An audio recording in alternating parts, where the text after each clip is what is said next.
Kehidupan bangsa Indonesia pada masa praaksara, masa Islam.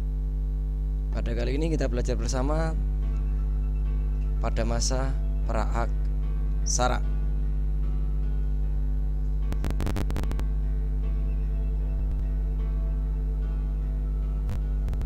Masa praaksara adalah masa di mana manusia belum mengenal tulisan untuk berkomunikasi antara satu dengan yang lain.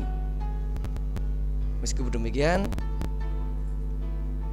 bukti-bukti yang dapat dikumpulkan antara lain melalui artefak, fosil, hingga gua tempat tinggal manusia saat itu.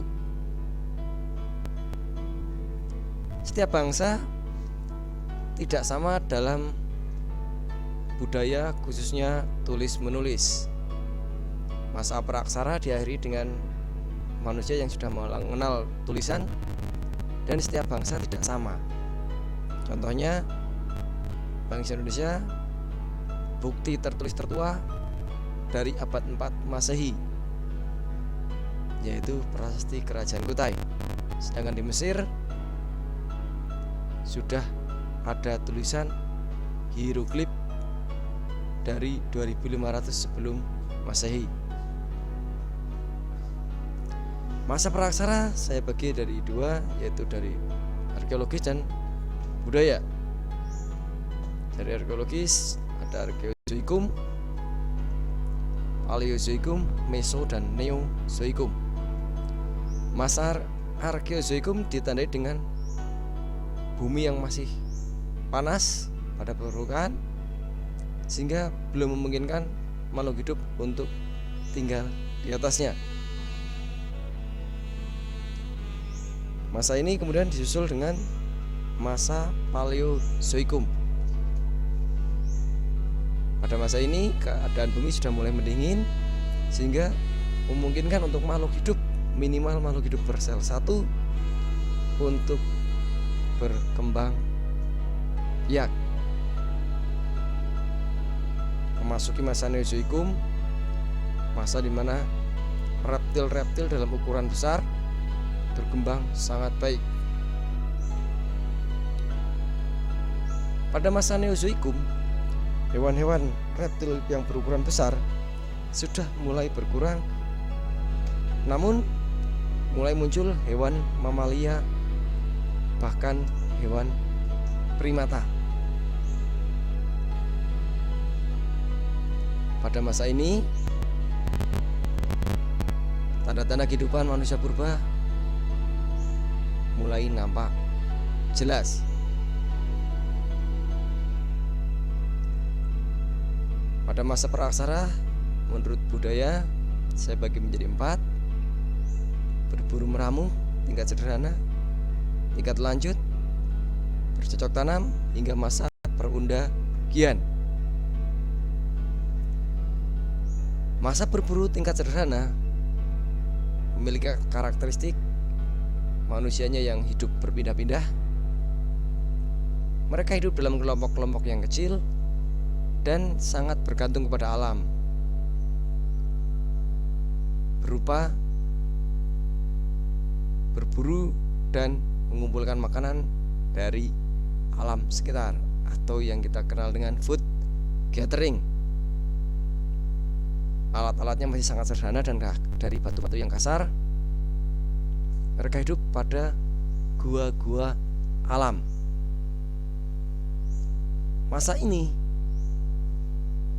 sejaman dengan masa zaman batu tua.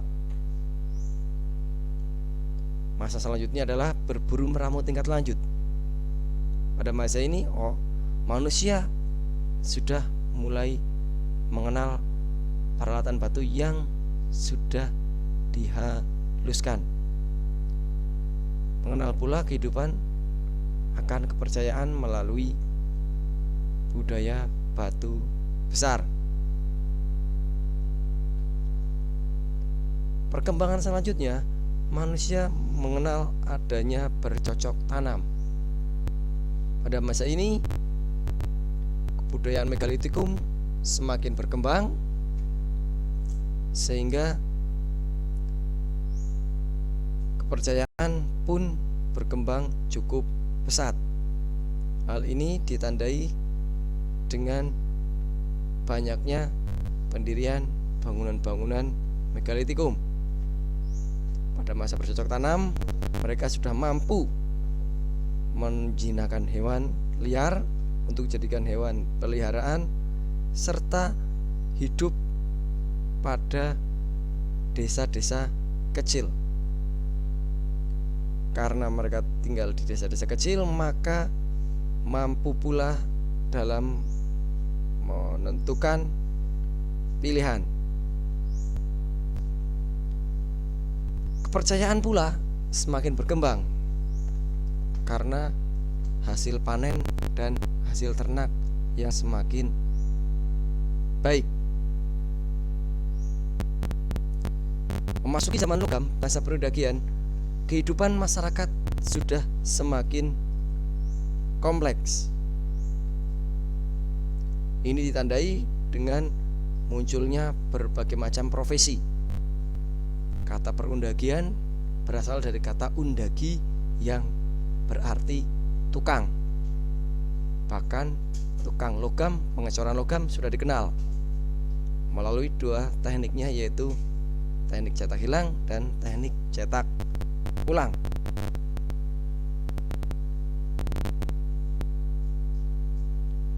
Hasil budaya pada manusia purba dikenal melalui artefak, bangunan, fosil, dan kepercayaan.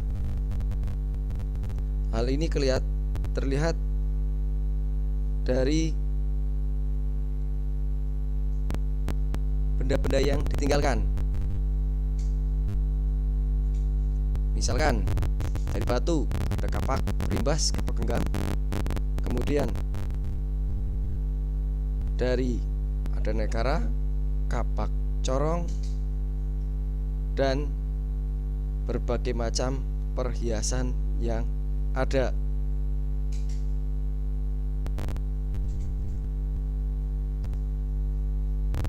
Selain itu, peralatan dari kayu dan tulang pun ditemukan, bahkan arca batu meskipun masih dalam bentuk sederhana.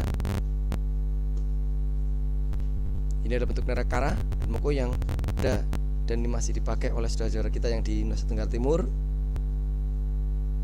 Berbagai macam kapak,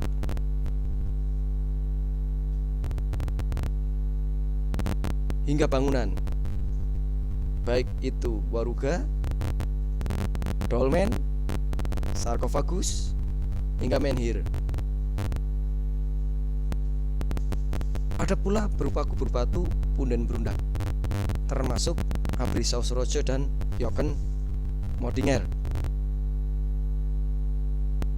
Inilah menhir, tugu batu tempat pemujaan, meja batu atau dolmen tempat meletakkan sesaji sebagai rasa syukur mereka karena mendapatkan hasil yang melimpah, waruga,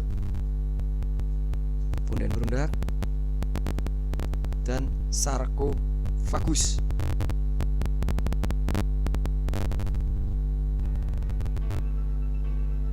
Kepercayaan pada masa praaksara diantaranya adalah masa kepercayaan animisme dan dinamisme.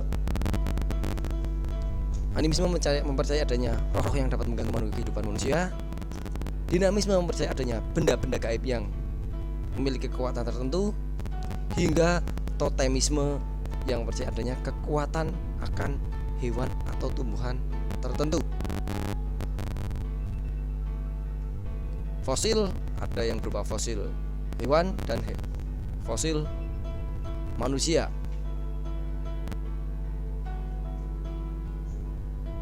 Hewan-hewan tersebut merupakan hewan yang menjadi buruan manusia purba ataupun hewan yang berada di sekitar kehidupan manusia purba. Jadi gajah yang ukurannya cukup besar hingga buaya.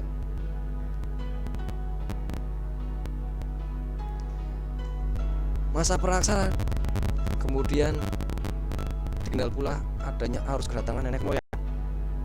Ras di dunia, ras manusia di dunia dapat dibagi menjadi beberapa, yaitu Kaukasoid, Mongoloid, Negroid, dan beberapa ras khusus.